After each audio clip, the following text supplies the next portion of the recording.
La palabra juicio está ligada a la palabra justicia. Y es por eso que todo aquel que se siente culpable, la palabra que más teme es la palabra juicio. La Biblia enseña que toda la humanidad va a pasar por un juicio. Y aquí surgen algunas preguntas. ¿Cómo podré pasar yo por el juicio si soy un pecador, por lo tanto soy culpable? Si el juicio da una sentencia, una condenación o liberación, ¿quién nos podrá defender? Además, en este juicio hay un acusador, hay testigos, hay un código. Bienvenido. Está comenzando Biblia Fácil, tu programa de estudio bíblico semanal, y yo estoy una vez más aquí con la palabra de Dios para poder, una vez más, juntos profundizar en aquellas maravillosas enseñanzas que Jesús nos dejó. Hoy hablaremos aquello que Jesús enseñó respecto al juicio, sobre el juicio. El juicio es un tema bíblico, sin embargo, es un tema impopular. ¿Por qué impopular? Muchos tienen temor ver el juicio en la Biblia, otros prefieren no tocar ese tema porque probablemente no comprenden bien el tema del juicio. Sin embargo, el juicio no es para que nosotros podamos tener miedo. ¿Sabes por qué? Porque nuestro abogado jamás ha perdido algún juicio. Nuestro abogado nos va a defender. Es decir, para todo cristiano, el juicio no significa condenación.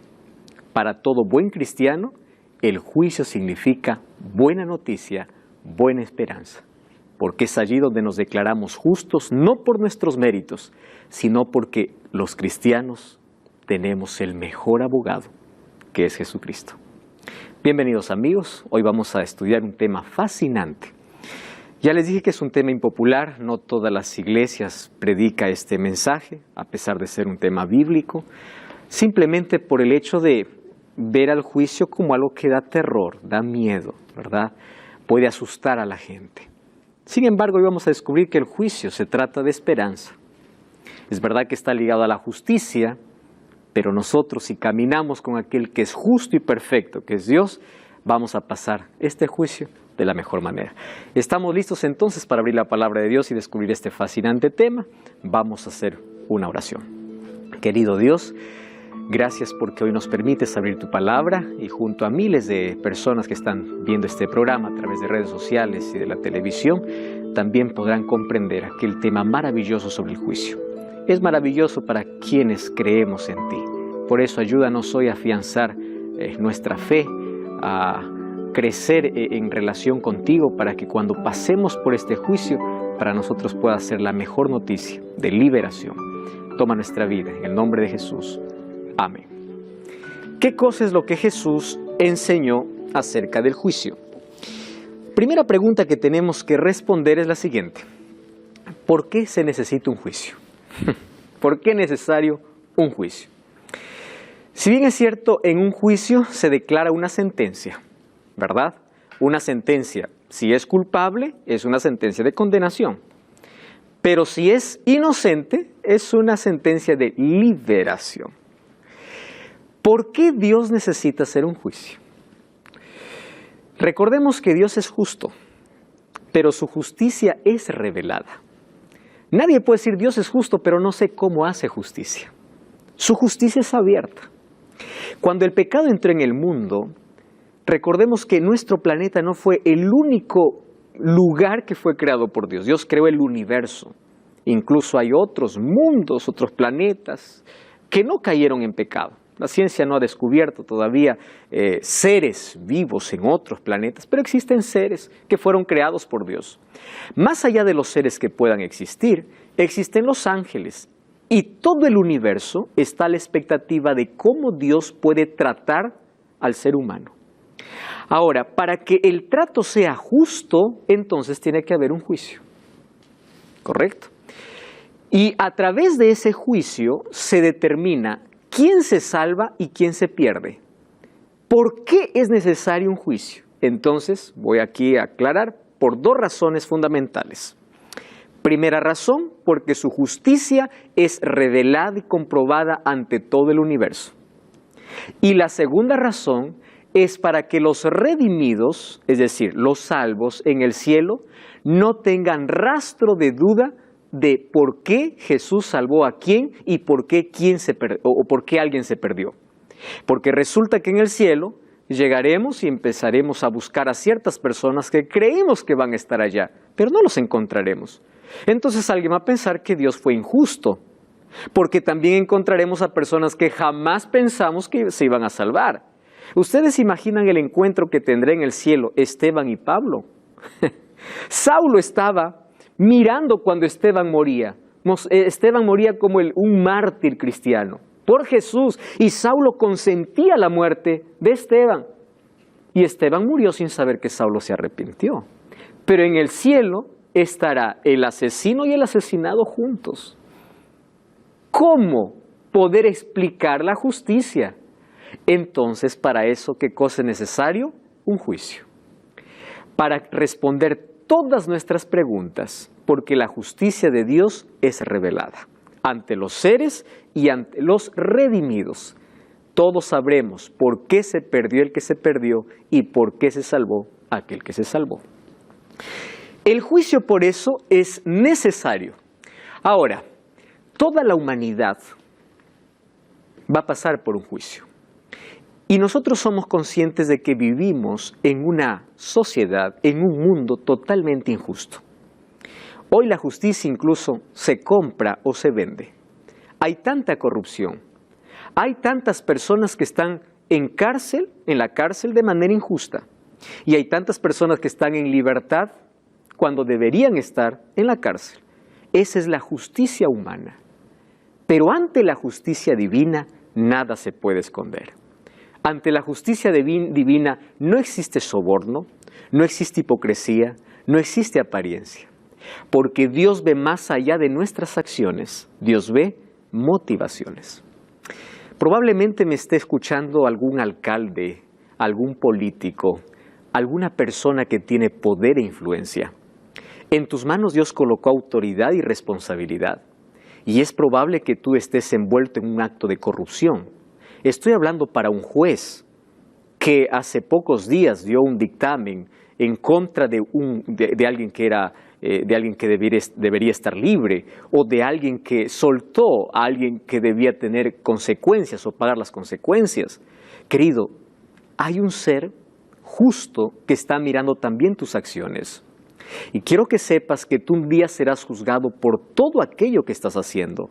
Hay gente que violenta a los demás, hay gente que es injusta con los demás, que desprecia a los demás, que quita el pan de los demás. Dios está juzgando, los ángeles están tomando nota de cada acción y Dios conoce incluso tu motivación. Por eso, si tú estás haciendo eso, para de hacer eso, porque un día, por todo aquello que haces, aun cuando nadie te ve y aun cuando pienses que nadie te descubre, Dios te está viendo. Y un día tú y yo pasaremos por un juicio. Toda la humanidad pasará por un juicio. Ahora fíjense una cosa, Mateo 11, 21 y 22, Jesús mismo declara que pasaremos por un juicio. Allí Jesús dice, ¡ay de ti, Corazín! Es impresionante cómo aquí Jesús empieza a hablar sobre dos ciudades. Corazín es una ciudad y ¡ay de ti, Betsaida! Si en Tiro y en Sidón se hubieran hecho los milagros que han sido hechos en vosotras, hace tiempo que se hubieran arrepentido en cilicio y en ceniza.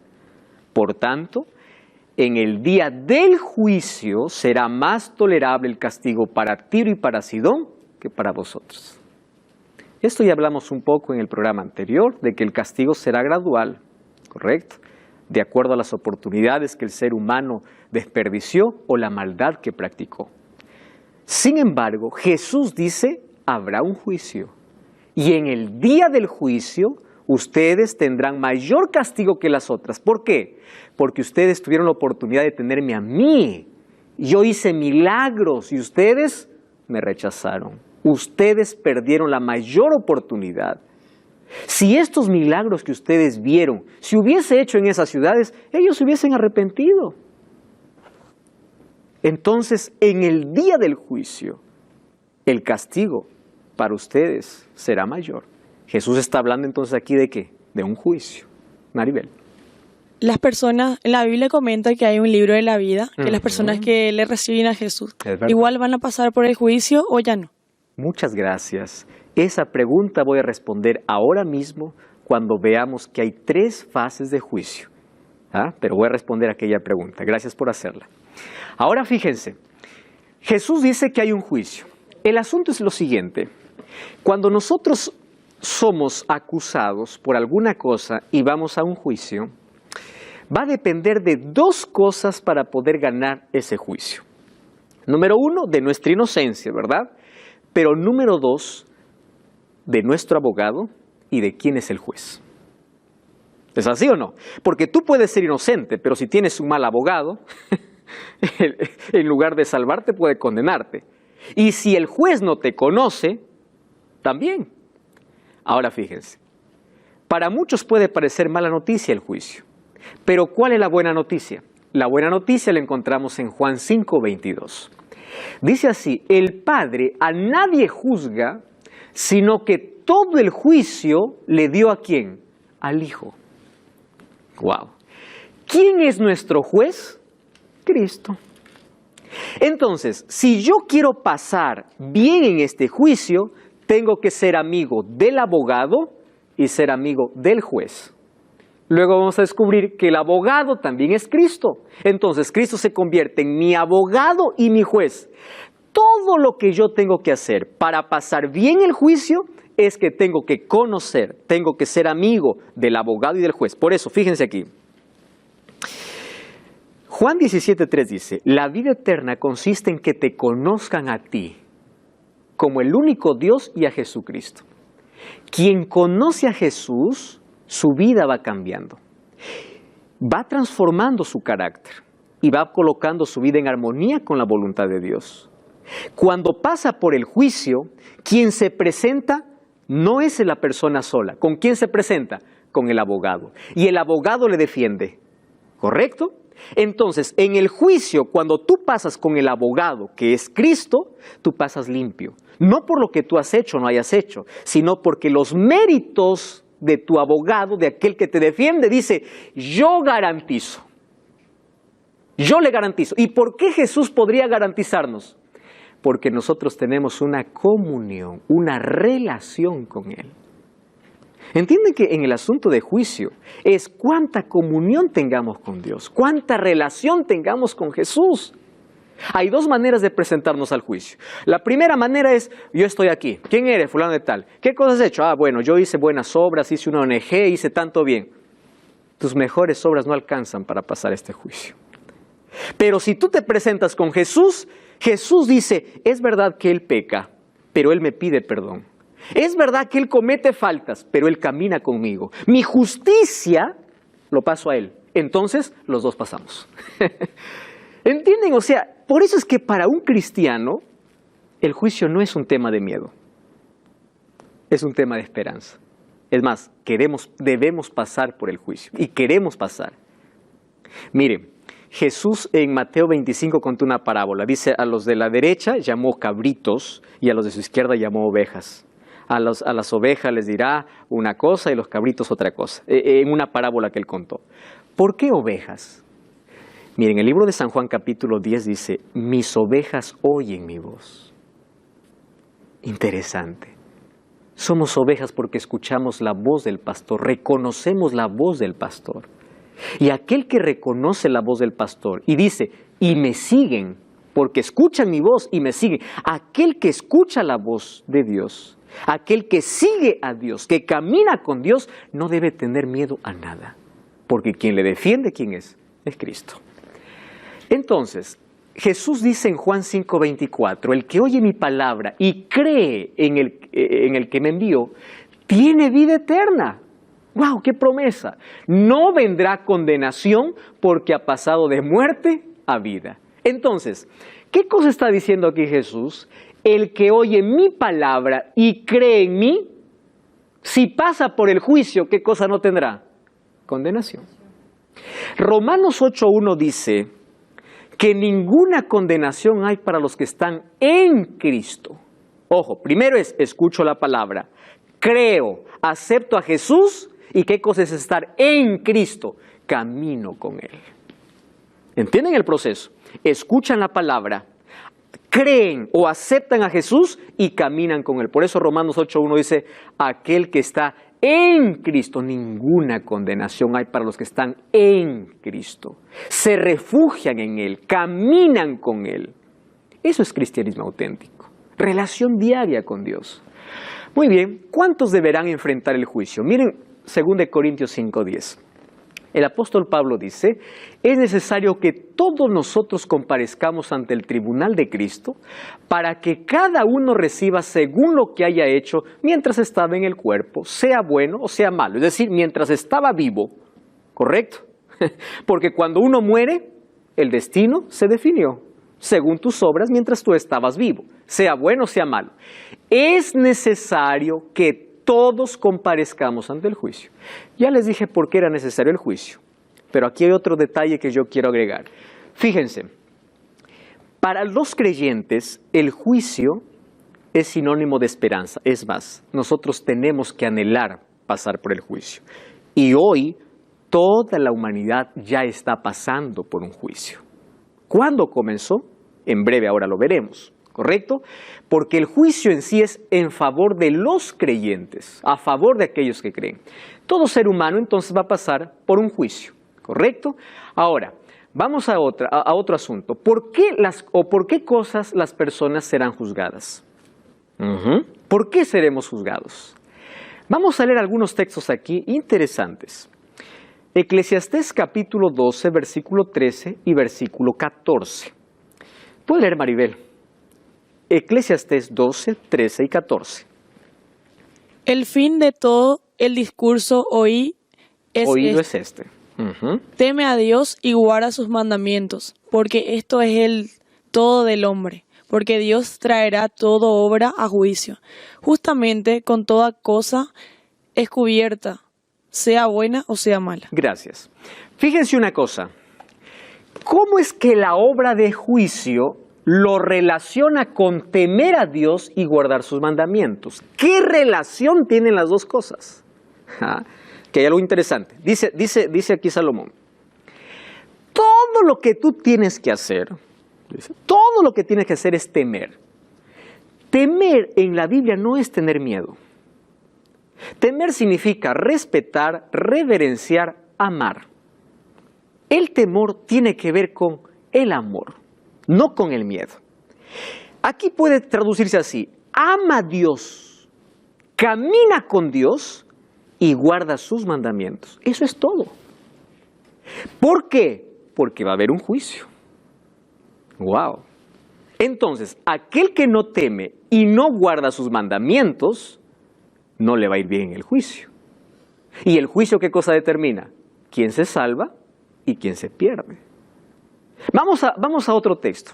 Miren acá, Mateo 12, 36 y 37. Yo os digo, esto está diciendo Jesús, que de toda palabra ociosa que hablen los hombres, de ella darán cuenta, ¿cuándo? El día del juicio. Hasta de nuestras palabras, porque por tus palabras serás justificado y por tus palabras serás, ¿qué cosa? Condenado. Présteme atención aquí. Todos nosotros sabemos que somos salvos por gracia. ¿Estamos de acuerdo con eso? Pero seremos juzgados por obras. Somos salvos por gracia, juzgados por obras, porque las obras, ojo, aquí un asunto, las obras nunca salvan al ser humano, eso está claro para nosotros, ¿verdad? Las obras son la evidencia, no son la causa, son la consecuencia. Porque aquel que está en Cristo, las obras salen de manera natural. Pero aquel que quiere salvarse haciendo buenas obras está perdido, porque la salvación no está en las obras está en Cristo. Pero aquel que está en Cristo practica buenas obras. Es obediente, es fiel, guarda los mandamientos, hace las cosas porque ama a Dios, porque es fruto de su relación con Dios. ¿Recuerdan en el proceso de santificación? Cuando nosotros tenemos fruto, cuando estamos unidos ¿a quién? A la vid. ¿Quién es la vid? Cristo. ¿Correcto? Muy bien. ¿Cuál será la norma usada en el juicio? Miren, cuando una persona va a ser juzgada, existe un juez existen libros, hoy voy a los libros, existe un acusador, existen testigos y existe un acusado. ¿Estamos bien hasta ahí? Hay otros elementos más, pero vamos a ilustrar de esa manera. ¿Quién es nuestro abogado? Jesús. Ese abogado, ¿en qué se convierte luego? En nuestro juez. ¿Quién es el acusador? Satanás. ¿Quiénes son los testigos? Los ángeles. ¿Correcto? Pero todo juicio necesita una ley, ¿o no? A ver, ¿cómo yo te voy a condenar si no hay una ley que dice que tú has faltado a la ley para condenarte? ¿Quién es el que coloca la sentencia? La ley. Entonces, el juez todo lo que hace es verificar si aquel acusado faltó a la ley, porque si no faltó a la ley es una acusación falsa. Entonces estás libre, ¿por qué? Porque la ley no te condena. ¿Están de acuerdo conmigo? Si no existe una ley, no existe juicio. Porque nadie puede decir, a ver, a mí me parece que, bueno, está bien, libre. No, tú estás condenado porque hoy amanecí mal y estoy de rabia. No, todo está estipulado bajo una ley. Y es la ley quien te dice, tú has faltado a la ley, esa es la consecuencia. ¿Correcto? Ahora, en el juicio divino existe una ley. Eclesiastés 12:13 dice, guarda los mandamientos y teme a Dios porque es todo del hombre. Sin embargo, vamos al libro de Santiago capítulo 1 versículo 25. Miren lo que dice Santiago 1:25 y luego Santiago 2:10 al 12. ¿Está bien? Por favor, Wilfrido. Santiago 1:25, la primera parte.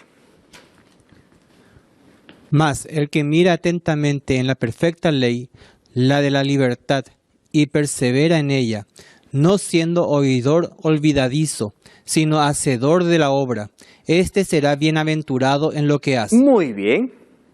Wilfrido, ¿cómo se llama la ley? La de la libertad. Gracias. Lo resalté justo eso porque eso me interesa. ¿Por qué es necesario entonces mirar a la expresión, el adjetivo que coloca la ley? ¿Qué cosa es la ley? Perfecta. ¿Por qué es necesario? Porque aquel que mira, y no solo lo mira, sino que persevera en ella, no se olvida, sino hace, este es feliz. Bueno, yo soy feliz mirando, pero ¿por qué soy feliz? La respuesta está en el capítulo 2, versículo 10 al 2. ¿Puedes continuar leyendo, por favor? Porque cualquiera que guardare toda la ley, pero ofendiere en un punto, se hace culpable de todos. Continúa. Porque el que dijo, no cometerás adulterio, también ha dicho, no matarás. Ahora bien, si no cometes adulterio, pero matas, ya te has hecho transgresor de la ley. Así hablad y así haced, como los que habéis de ser juzgado por la ley de la libertad. Gracias. Amigos, el apóstol Santiago es tan claro. Dice así, todos vamos a ser juzgados, ¿correcto? Pero en este juicio, ¿qué cosa hay? Una ley. ¿Cómo se llama esa ley? De la libertad. Pues la ley de la libertad es el amor. Por supuesto que la ley está basada en el amor. Pero para que nadie tenga duda de qué ley se está hablando, es la ley de Éxodo 20. Incluso él toma 2 mandamientos, no matarás y no cometerás adulterio, para que nadie dude. Entonces, ¿de dónde nace la idea? Que la ley fue abolida en la cruz, que hoy ya no necesitamos ley. Por la ley seremos juzgados. ¿De qué ley está hablando Santiago? Miren, vamos a Éxodo capítulo 20. Versículo 13 dice, no matarás. Versículo 14 dice, no cometerás adulterio. El apóstol Santiago está tomando 2 mandamientos de toda la ley, ¿correcto? No es otra ley de la cual está hablando. Algunos dicen, no, esta ley nos esclaviza, esta ley es una carga. ¿Qué cosa dice Santiago? Esta ley nos liberta. Porque aquel que esté en armonía con la ley no va a ser condenado. ¿Por qué no va a ser condenado? Porque la ley es el reflejo del carácter de Dios y aquel que esté en armonía con la ley de Dios no va a ser condenado porque en su corazón hay amor. La ley refleja el amor. Amor a Dios y amor al prójimo. Ah, no, pastor, la ley ya fue. Queridos, aquel que dice la ley fue para el antiguo, la ley fue para el judío, la ley ya no existe más, tiene que leer lo que dice Santiago. Santiago escribe su carta muchos años después de la resurrección de Cristo. Y él dice, seremos juzgados por esta ley. Y está tomando la ley eterna, la ley escrita por el dedo de Dios. La ley escrita en Éxodo capítulo 20. Y otra cosa, dice así, aquel que guarde toda la ley pero ofende en un punto, quiere decir, miren lo que dice Santiago, aquella ley, que es la ley de la libertad, tienen que guardarla, ¿qué cosa? Toda. Y para que nadie confunda de qué ley estoy hablando, voy a tomar 2 mandamientos de esa ley. No matarás y no cometerás adulterio. Porque por esa ley seremos juzgados. Querido, la ley no es una carga, la ley no es un yugo, la ley es un cerco protector. La ley son principios de felicidad que Dios dio para que el ser humano no pueda caer en la esclavitud. Y aquel que camina en armonía con Dios, Él lo coloca en armonía con su ley. Por una razón, porque su ley está basada en el amor. Los 4 primeros mandamientos tienen que ver con tu amor a Dios. Y los 6 últimos mandamientos tienen que ver con tu amor al prójimo. No existe juicio sin ley. Entonces la ley es el código por el cual tú y yo seremos juzgados. Si alguien te dice que la ley fue abolida, que hoy ya no necesitamos de ley, querido, hoy vamos a comprender en este programa y en el próximo la importancia que tiene la ley. Mas hoy comprendimos que la ley es la norma en el juicio. No cambies el canal. Estamos de regreso. Este es Biblia Fácil.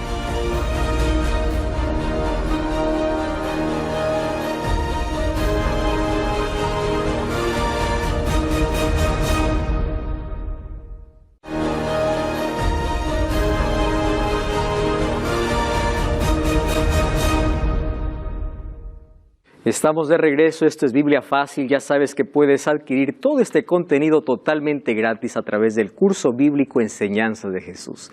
Escríbenos ahora mismo a nuestro WhatsApp, más 55 12 98 100 14 60 y adquiérelo ahora mismo. Si estás en Sudamérica, recibirás en formato físico, fuera de Sudamérica en formato digital. Es un curso a todo color donde están todas las enseñanzas que estamos aquí conociendo a través del estudio de la Biblia. Solicítalo ahora mismo, ahí ya tienes nuestro número de WhatsApp. Estamos hablando acerca del juicio y ya vimos que en ese juicio tenemos un abogado, un juez, hay un acusador, hay testigos, pero también hay un código. Nadie te puede declarar culpable, ojo con lo que estoy diciendo, nadie te puede declarar culpable si no hay una ley que te diga que eso es malo. Por ejemplo, yo voy dirigiendo y no veo semáforo. Y yo paso de frente porque no hay una ley. Para mí el semáforo es una ley que me puede decir avanza, detente, correcto. Pero si no hay semáforo, nadie me condena por eso. ¿Cuándo hay una condenación? Cuando yo me paso el semáforo cuando está en rojo. El rojo me dice que tengo que parar y yo paso. Entonces yo tengo una multa. ¿Por qué tengo una multa? Porque la ley estipula que yo, cuando estoy conduciendo, cuando el semáforo está en rojo, tengo que parar. Entonces, cuando alguien me dice, tienes que parar porque pasaste la calle, ¿qué tengo que parar? ¿Qué tengo que pagar? ¿Hay algo que me dice pare? No. Entonces, ¿cómo me juzgas si no hay ley? ¿Están comprendiendo, no? La ley funciona como norma en el juicio. ¿Por qué? Porque Dios muestra su justicia diciendo, tú no te salvas por esto. Ahora, la ley nos salva. Somos salvos por la gracia de Cristo. Pero ¿cuál es el asunto de la ley? Es la evidencia de que yo camino con Dios, de que mi vida esté en armonía con Dios. Por eso es que la ley es llamada ley de la libertad. Dios no esclaviza, Dios liberta. Y piensen conmigo un momento. Aquel que observa la ley es libre. Honra a tu padre y a tu madre, no mates, no cometas adulterio. ¿Cuántos problemas se hubiesen evitado por observar la ley? Entonces, la ley de Dios es una ley de amor, basada en el amor. Es para no caer en la esclavitud del pecado. Es para nuestro bien. Y aunque parece negativa porque comienza con no, detrás de cada no hay un sí de parte de Dios para protegernos. Por eso es que cuando dice somos juzgados por las obras, es cuánto nuestra vida está en armonía con su ley. Porque obras son fe, obediencia, lealtad a Dios. ¿Y cómo demuestro? ¿Cómo lo hago público? ¿Cuáles son esas obras? Esas obras es cuando mi vida está de acuerdo a la ley divina. Soy salvo por la gracia de Dios, pero soy juzgado por obras. Ahora fíjense, la ley de Dios entonces será la norma de juicio. La ley no puede salvar, correcto, pero la ley es la norma de juicio. Es a través de ella que yo conozco el pecado. ¿Cómo yo sé que lo que estoy haciendo es malo? La ley lo dice. Entonces, la ley me puede condenar. ¿Cuándo me condena la ley? Cuando yo rompo la ley. Pero cuando yo no rompo la ley, yo no tengo ningún problema con la ley. Es más, la ley me protege. ¿Comprenden? ¿Para quién entonces la ley es allí una carga tan pesada? Para aquel que le gusta transgredir la ley. Pero para aquel que vive en armonía, no tiene ningún problema. ¿Correcto? El apóstol Pablo dice, el fin de la ley es Cristo. ¿Saben qué significa eso? La finalidad de la ley es Cristo. El objetivo de la ley es Cristo. Porque la ley no fue colocada para salvar. La ley fue colocada para mostrar el pecado. La ley fue colocada para decirte, tú cometiste una falta, pero yo no te salvo. Quien te salva, ¿quién es? Es Cristo. En el próximo programa vamos a hablar detenidamente sobre la ley de Dios. No tiene la función de salvar, pero sí tiene la función de decirnos qué es pecado y que nosotros tenemos que cuidarnos de ello porque vamos a ser, ¿qué cosa? Juzgados. Y ese juicio será en base a esa norma, que es la ley de Dios. Muy bien. Por eso se llama la ley de la libertad. El pecado esclaviza, pero la ley nos liberta, la ley nos protege. ¿Correcto? Existen 3 fases de juicio. 3 fases, ¿correcto? La primera fase de juicio se llama juicio investigador o juicio preadvenimiento. ¿Por qué preadvenimiento? Porque ocurre antes de la venida de Jesús. Presten atención aquí. ¿Por qué se necesita un juicio antes de la venida de Jesús? Porque en este juicio se determina cuando Jesús viene, quién resucita y quién no. ¿Se acuerdan de las 2 resurrecciones? En este juicio se determina entonces quién se va y quién se queda. ¿Cómo Dios muestra su justicia para salvar a alguien y condenar a otro? Primero pasando por un juicio. Ese juicio se llama preadvenimiento. Otra cosa que tienen que comprender, en esta primera fase de juicio no entra toda la humanidad. Pero tú puedes decir, ¿acaso no toda la humanidad será juzgada? Es verdad.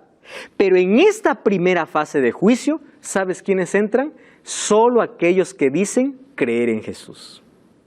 ¿Por qué? Juan 3:16 dice, para que todo aquel que en él crea no se pierda, mas tenga vida eterna. Pero si vas al versículo 18 dice, el que no cree ya fue condenado.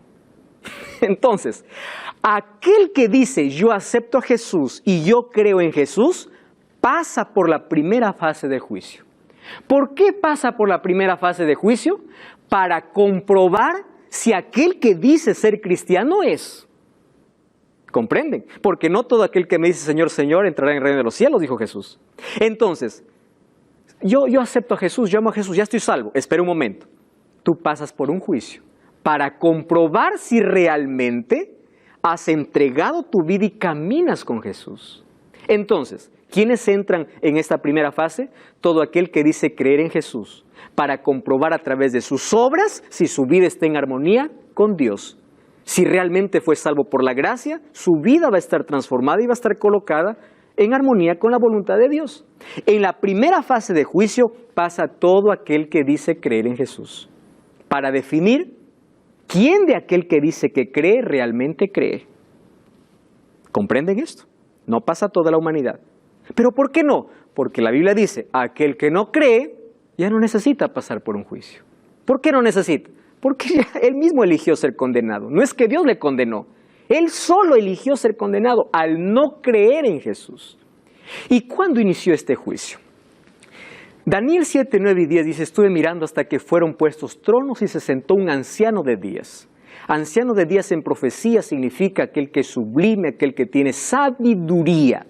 Y dice, cuyo vestido era blanco como nieve, el pelo de su cabeza como lana limpia, su trono como llama de fuego, las ruedas era como fuego ardiente, un río procedía, salía delante de él. Miren lo que dice, millares de millares le servían, millones de millones asistían, el juez se sentó.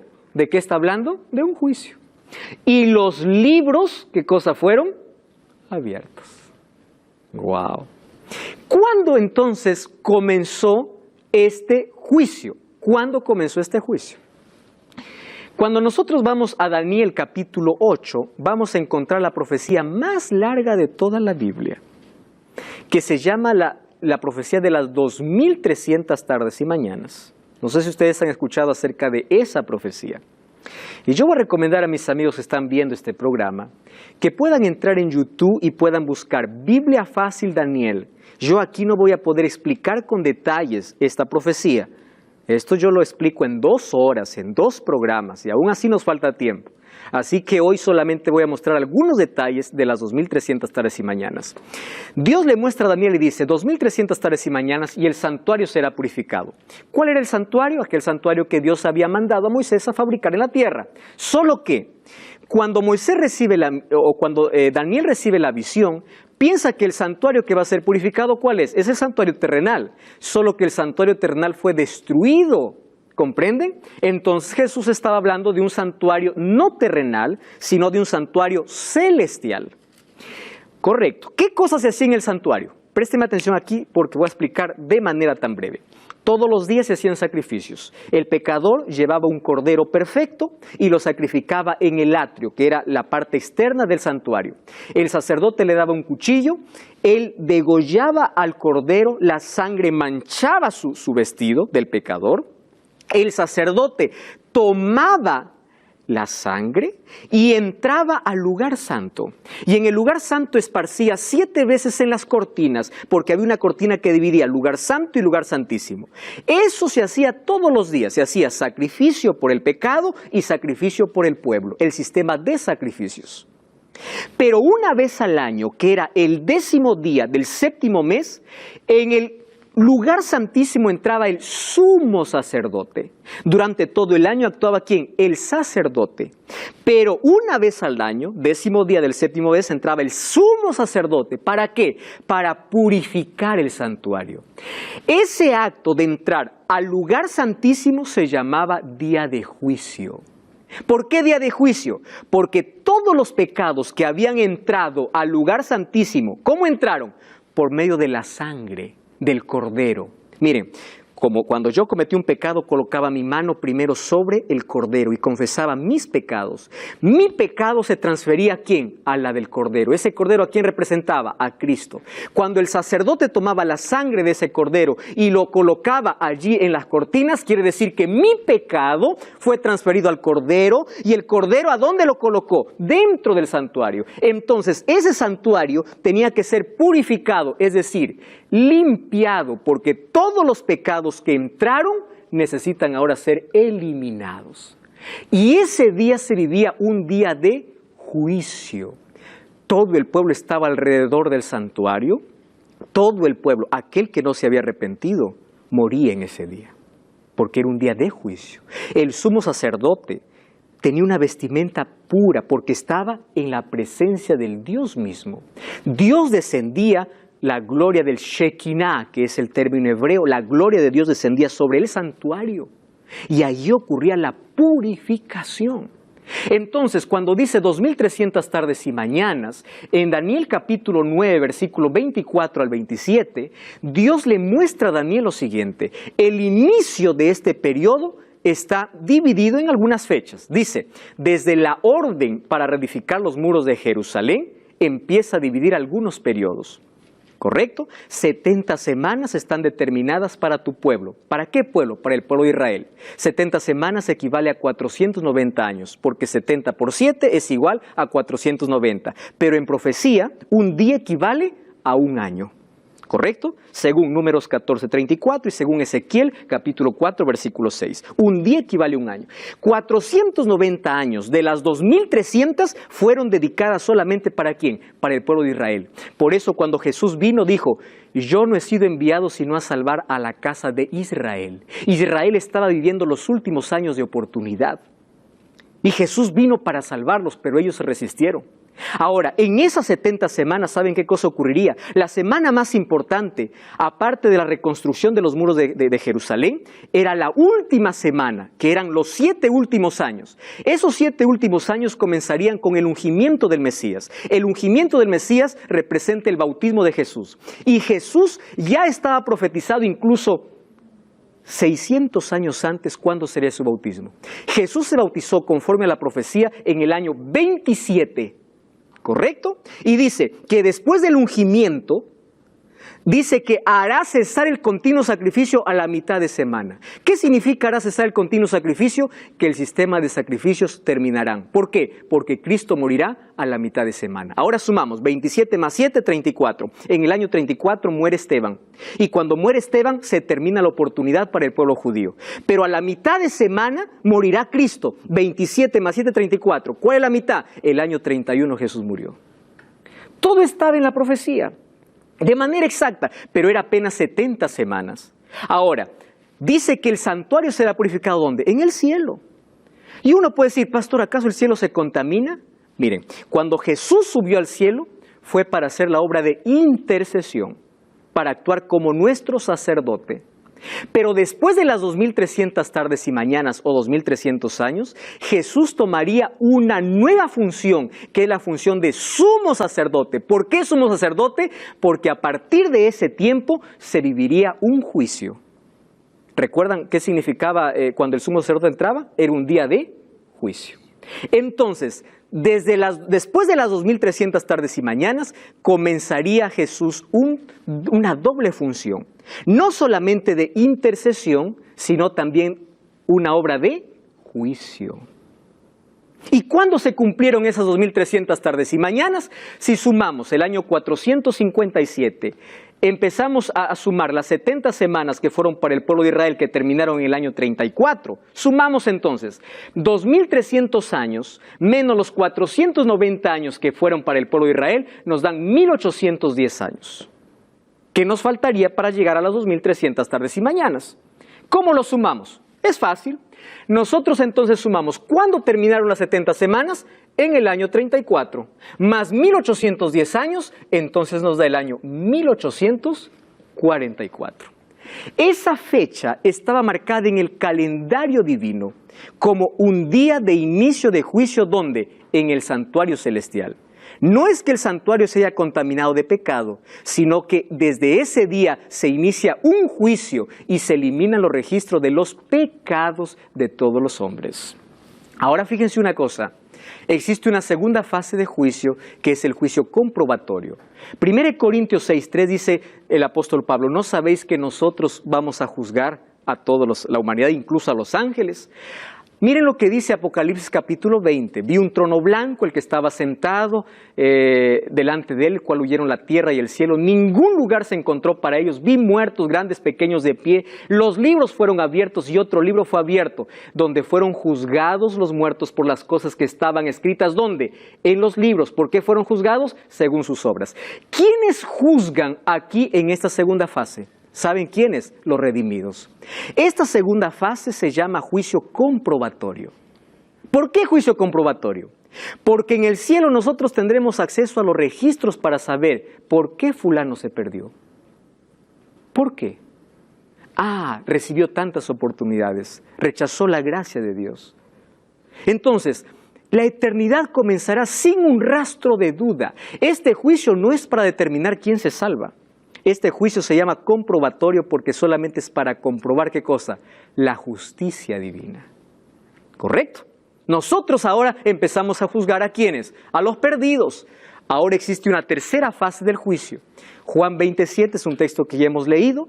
Dice que Satanás es suelto de su prisión y luego se reúnen todos para atacar el campamento de los santos de la ciudad amada. Descendió fuego del cielo y los consumió. ¿Cómo se llama este juicio? El juicio ejecutivo, es decir, donde se ejecuta la sentencia. Entonces, desde 1844, no sabemos hasta cuándo, nosotros todos pasamos por un juicio, todos los días. Por eso la Biblia dice, cada mañana nuevas son tus misericordias. Cada día se renueva la gracia de Dios. Cuando nosotros morimos, sellamos nuestro destino. ¿Ustedes saben cuándo somos juzgados? Hoy. Estamos siendo juzgados todos los días. Y el día que nosotros vivimos separados de Dios, estamos condenados, aun cuando digamos que somos creyentes. Pero si hoy estoy perdido y digo, Señor, perdóname, y nuevamente me agarro del brazo poderoso de Jesús, estoy salvo. Y yo voy a pasar por el juicio todos los días, porque todos los días mis obras son juzgadas. Todos los días hay un enemigo que me acusa, pero todos los días tengo un abogado que me defiende, si es que yo lo busco. Por eso vida cristiana es una relación diaria. No es una relación de una vez por semana ir a la iglesia. Vida cristiana no tiene que ver con las cosas que yo haga para salvarme. Vida cristiana tiene que ver con cuánto tiempo dedico para relacionarme con Cristo. Por eso es que el juicio no es para dar miedo a la gente. Es solamente para invitar que las personas se agarren del brazo de Jesús. Segunda de Pedro 3:7 dice, los cielos y la tierra que existen ahora están reservados por la misma palabra para el día de juicio. Todas las cosas han de ser deshechas. ¿Cómo nosotros podemos andar en santa y piadosa manera de vivir, esperando y apresurando para la venida del día de Dios, en el cual los cielos serán encendidos, serán deshechos, todo será quemado? Pero nosotros esperamos, según sus promesas, cielo nuevo y tierra nueva. ¿Por qué? Porque en esa primera fase de juicio, nosotros nos aferramos del brazo poderoso de Jesús. Los cristianos no tenemos ningún motivo para poder tener miedo al juicio, por una sencilla razón. Porque aquel que hace de Jesús su abogado todos los días, está libre de condenación. Este es el juicio ejecutivo. Cuando la ciudad santa desciende del cielo, dice que los perdidos se levantan como la arena del mar. Y todos quieren hacer guerra, todos quieren conquistar la ciudad santa. Y es en ese momento que viene la ejecución o la tercera fase de juicio, donde serán quemados eternamente. Pero la palabra eterno significa eterno en consecuencias, porque nunca más tienen esperanza de volver a vivir. Es por eso que hoy es el día para decir a Jesús, Señor, yo quiero que tú seas mi abogado. Hoy las puertas del cielo están abiertas. Hoy Jesús es tu abogado. Pero un día ese mismo abogado será tu juez. Y Él te juzgará de acuerdo a un código que es su ley. Las obras no te salvan, lo que te salva es la relación que tengas con Jesús. Por eso hoy te invito a hacer de Jesús la mayor y la mejor experiencia diaria de tu vida. Camina con Jesús. Él es garantía de tu salvación. Coloca a Jesús en el primer lugar de tu vida. Que Él sea lo primero, lo último y lo mejor que tú puedas tener en la vida. Cuando caminas con Él, no existirá ninguna condenación para ti. Pasarás esta primera fase como un salvo, como alguien que espera vivir con Jesús eternamente. Cristo quiere salvar a todos, pero no todos quieren ir con Él.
Déjame hacerte una pregunta. Si hoy fuese tu último día de vida y hoy murieses, ¿cuál es el destino que has elegido? ¿Estás aferrado a Jesús? Si Cristo tuviese que venir hoy, ¿en cuál de los dos grupos estarás? Oh querido, nuestra vida es corta, nuestra existencia sobre esta tierra es pequeña, pero es suficiente como para poder elegir la eternidad al lado de Jesús. ¿Qué haces perdiendo tu vida en el alcohol, en la droga? ¿Qué haces hundido en la miseria del dolor, sufriendo sin Cristo? Cuando los brazos de Jesús se abren para decirte, yo quiero salvarte. Todos los días somos juzgados. Y si tú sabes que hoy estás condenado, no estás condenado para siempre porque tienes vida. Aférrate a Jesús, haz de Él tu amigo, Él es tu abogado. No importa la miseria donde has caído, Cristo te levanta, renueva tu vida, transforma tu vida, coloca tu vida en armonía con su ley, porque por su ley serás juzgado y Él te salvará. ¿Quieres hacer de eso tu experiencia hoy? Queremos nosotros también que Dios pueda tomar nuestra mano, Dios pueda ser nuestro abogado y defensor. Vamos a orar. Querido Dios, entregamos nuestra vida y hoy queremos aferrarnos a ti, entregarnos a ti. Aceptamos a Jesús como nuestro Salvador y queremos tener una experiencia maravillosa de caminar todos los días con Jesús, porque Él es nuestra única garantía de salvación. A partir de hoy, que cada día podamos renovar nuestro compromiso contigo y aceptar la gracia que nos das. En el nombre de Jesús. Amén. Gracias por acompañarme en este programa. Te espero la próxima semana con Biblia en mano, aquí en Biblia Fácil.